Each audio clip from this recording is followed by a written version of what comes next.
स्वागत आहे तुमचं सर्वांचं माझ्या चॅनलवर। आणि आजचा लॉंग व्हिडिओ आहे वटपौर्णिमेचा। तर आज आपण वटपौर्णिमेची पूजा, स्वयंपाक आणि वडाची पूजा ते सर्व बघणार आहोत। तर चला बघूयात। तर इकडे सर्वात पहिलं मी पुरणासाठी डाळ कुकरला लावत आहे।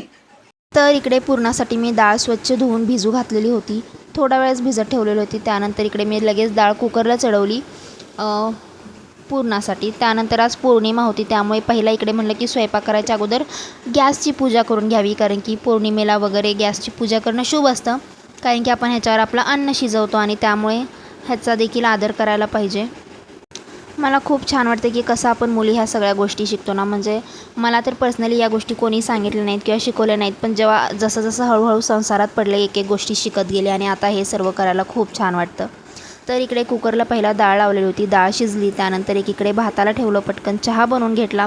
त्यानंतर इकडे देवपूजा करायला घेतली आणि आज पौर्णिमा होती, त्यामुळे इकडे कलशमध्ये विड्याची पानं ठेवली आणि कलशाची पूजा केली। त्यानंतर सर्व देवांना हळदी कुंकू अर्पण करून फुलं अर्पण केली आणि अशा प्रकारे सुंदरशी देवपूजा करून घेतली, कारण की देवपूजा केल्यानंतर मनाला जी प्रसन्नता मिळते, स्पेशली अशा सणात वाराला देवपूजा केल्यावर खूपच सुंदर वाटतं आणि वातावरण घराचं खूप छान होऊन जातं। आणि आजची पौर्णिमा खूप स्पेशल आहे सर्व सुवासिनींसाठी, कारण की ही वटपौर्णिमा आहे आणि आजचा मान सुवासिनींचा असतो।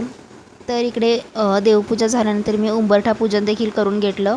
तर हळद लेपनला आज वेळ नाही भेटला, कारण की तयार व्हायचं होतं आणि पूर्णाचा स्वयंपाक होता आणि थोडंसं मला लेट झालेलं होतं सुरू करायलाच, त्यामुळे इकडे बिना हळदी लेपनाचीच उंबरठा पूजन करून घेतली। उंबरट्यावर देवीची पावलं काढली, त्यानंतर इकडे कमळाची रांगोळी काढून घेतली, उंबरठा पूजन केलं, धूप दिवा इकडे लावला, ओवाळला, पूर्ण दाराची देखील पूजा केलेली होती। त्यानंतर इकडे चौकटीला घराच्या तिकडे देखील ओवाळून घेतलं आणि त्यानंतर आता पुरण माझी डाळ शिजलेली होती, त्यामुळे इकडे पुढचा स्वयंपाक करायला घेतला। येळवण्याच्या आमटीसाठी डाळ बाजूला काढली आणि हे स्वयंपाक करता करता मला माझे बालपणीचे दिवस आठवले की पुण्यात माझी मम्मी राहायची, तेव्हा जेव्हा मी मम्मीकडे जायचं असंच माझी मम्मी देखील गाऊन घालून सकाळ सकाळी आमच्या सर्वांसाठी स्वयंपाक बनवायचे। आणि मी जेव्हा असं गाऊन घालून स्वयंपाक बनवते तेव्हा मला तिचीच आठवण येते की मला असं फील होतं की ती माझ्यासोबत आहे आणि खूप छान वाटतं। म्हणजे लहान असताना ना घरी स्वयंपाकात अशी मदत करायची, जेव्हा आपण घरी पुरणाचा स्वयंपाक बनायचा ना तेव्हा कांदा चिरून दे, लसूण सोलून दे, म्हणजे जे असं चिराचिरीचे कामं मला खूप आवडायचे, त्यामुळे मी हीच मदत करायची। किंवा माझी मावशी पुरणाला चटका वगैरे देऊन ठेवायची आणि पुरण वाटायचं काम नेहमी माझ्याकडं असायचं। आणि आज हे सर्व काही मी एकटीच करत आहे, हे विचार करून पण खूप असं हे भरून येतं आहे की म्हणजे किती लवकर मुली मोठ्या होतात ना। लहानपणी जिथे ह्या स्वयंपाकाला लुटूपुटू करत मदत करत असतात, आता पुरणाचा स्वयंपाक एकट्या बनवतात आणि भारी वाटतं। मग इकडे भजी वगैरे पापड पण तळून झालेले होते। त्यानंतर इकडे मी पुरण वाटायला घेतलं। पुरण मी अगोदरच मऊ शिजवून घेतलेलं होतं, त्यामुळे मला जास्त वेळ नाही लागला पुरण वाटायला। तर पुरण वाटून झाल्यानंतर मी नैवेद्य दाखवला देवाला। त्यानंतर इकडे खाली परडी होती आमच्या आजीची, तिकडे देखील नैवेद्य दाखवला, पौर्णिमा होती त्यामुळे। आणि त्यानंतर आम्ही आलेलो होतो वडाची पूजा करायला। तर आता मी तुम्हाला सांगणार आहे वटसावित्रीची कहाणी, की आपण वटपौर्णिमा का बरं म्हणजे साजरी करतो। तर मला माहीत आहे की बेसिक सर्वांनाच माहीत आहे की सावित्रीने सत्यवानाला म्हणजेच तिच्या पतीला यमराजाकडून प्राण वाचून आणलेले होते आणि त्यामुळे आपण वटसावित्री सेलिब्रेट करतो। तर प्राचीन काळात भद्र देशात अश्वपती नावाचा राजा होता आणि अनेक वर्षाच्या तपश्चर्येनंतर त्याला सावित्री नावाची अत्यंत गुणवान आणि सुंदर मुलगी झाली। सावित्री उपवर झाल्यावर राजाने तिला स्वतःचा पती निवडण्याचे स्वातंत्र्य दिले। सावित्रीने शाल्व देशाचा राजा धुमतसेन यांचा मुलगा सत्यवान याला पती म्हणून निवडले। धुमतसेन यांचे राज्य शत्रूने हिरावून घेतल्यामुळे ते जंगलात आश्रयाला होते आणि सत्यवान जंगलात लाकूड तोडून उदरनिर्वाह करत होता। एकदा देवर्षी नारदाने राजा अश्वपतीला सांगितले की सत्यवान अतिशय गुणी आणि पराक्रमी आहे, परंतु त्याचे आयुष्य केवळ 1 वर्षाचेच आहे, त्यामुळे सावित्रीने त्याच्याशी विवाह करू नये। परंतु सावित्री आपल्या निर्णयावर ठाम राहिली आणि तिने सत्यवानाशीच विवाह केला। ती राजशाही सोडून जंगलात सत्यवान आणि आपल्या आंधळ्या सासू सासऱ्यांची सेवा करू लागली।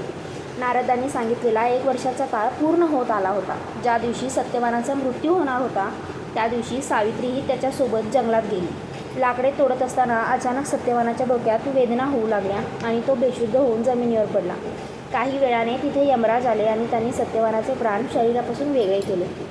यमराज सत्यवानाचे प्राण घेऊन जाऊ लागले तेव्हा सावित्रीही त्यांच्या मागे मागे चालू लागली। यमराजाने तिला अनेकदा मागे फिरण्यास सांगितले, पण तिने पतीवरील निष्ठेमुळे हार मानली नाही। सावित्रीचे पतिव्रत्य आणि बुद्धिमत्ता पाहून यमराजाने तिला पती व्यतिरिक्त कोणतेही 3 वरदान मागण्यास सांगितले. तर त्यामध्ये तिनं पहिलं वरदान मागितलं की सासू सासऱ्यांचे राज्य आणि त्यांचे गेलेले डोळे परत यावे. दुसरा वरदान आपल्या पित्यासाठी म्हणजेच अश्वपती यांच्यासाठी पुत्रप्राप्ती मागितली. आणि तिसरा वरदान मला सत्यवानापासून 100 तेजस्वी पुत्र व्हावेत असा आशीर्वाद मागितला. आणि यमराजाने घाईघाईत तथास्तू म्हणले. तथास्तू म्हणल्यावर यमराज अडचणीत सापडले. सत्यवानाला मरण आलेले असताना पुत्र कसं होणार? शेवटी यमराजाला सावित्रीचे श्रेष्ठत्व आणि तिचे पतिव्रत्य मान्य करावे लागले. त्यांनी यमराजाला सत्यवानाचे प्राण परत करावे लागले. यमराजाने सावित्रीला सत्यवानाचे प्राण दिले. त्याच वडाच्या झाडाखाली म्हणजेच त्याच वटवृक्षाखाली सत्यवान पुन्हा जिवंत झाला. तेव्हापासून पतीच्या दीर्घायुष्यासाठी ज्येष्ठ पौर्णिमेला वडाच्या झाडाची पूजा करण्याची प्रथा सुरू झाली. वडाच्या झाडाची मुळे जशी खोलवर आणि घट्ट असतात तसेच पती पत्नीचे नाते 7 जन्मासाठी घट्ट राहावे हा यामागचा मुख्य उद्देश आहे. तर ही होती वटपौर्णिमेची कथा. तुम्हाला कशी वाटली? मी सांगितलेलं काही चुकलं असेल तर माफ करा आणि आवडलं असेल तर नक्की कमेंट करा आणि शेअर करा ज्यांना तुम्हाला वाटतं की ही कथा ऐकायला पाहिजे. तर इकडे वडाची पूजा झाल्यानंतर आम्ही विठ्ठल रुक्मिणी मंदिरात आलेलो होतो. तिकडे देखील मी पूजा करून घेतली आणि आता मला सुट्टी भेटली होती त्यामुळे आम्हाला इतकी छान पूजा करता आली. म्हणजे ज्या महिला घरी असतात किंवा ज्या सुट्टी घेऊन आज हे सेलिब्रेट करू शकले, पण ज्या महिलांना यायला नाही जमलं किंवा ज्या महिलांना सुट्टी नाही भेटली तरी पण त्यांनी कसं तरी ॲडजस्ट करून पूजा केली, एक ते सकाळी लवकर किंवा संध्याकाळी उशीरनं. तर त्या सर्वही म्हणजे असं गरजेचं नाही आहे की तुम्ही साडी घाला, नटाफटा करा आणि खूप व्हिडिओज काढा, रील्स बनवा. पण जेवढ्या मनापासून तुम्ही हे व्रत कराल तेवढं जास्त म्हणजे ह्याचं फळ तुम्हाला मिळेल. कारण की मी खूप बघते की कॉर्पोरेट म्हणजे ज्या मुली असतात 9 to 5 जॉब करतात त्या म्हणजे काही मुली जीन्सवर ड्रेसेसवर तिकडे आलेल्या होत्या आणि येतात पण. तर तिकडे त्यांना जज करण्यापेक्षा की ही असंच आली, ही तसंच आली, मुली मॉडर्न झाल्या, त्यांना हे नाही या ते नाही या, त्यापेक्षा तुम्ही हे बघा की ह्या परिस्थितीतही त्या आल्या. म्हणजे त्या कुठल्या गोष्टीतून जात असतील, किती स्ट्रगल करत असतील, पण तरीही.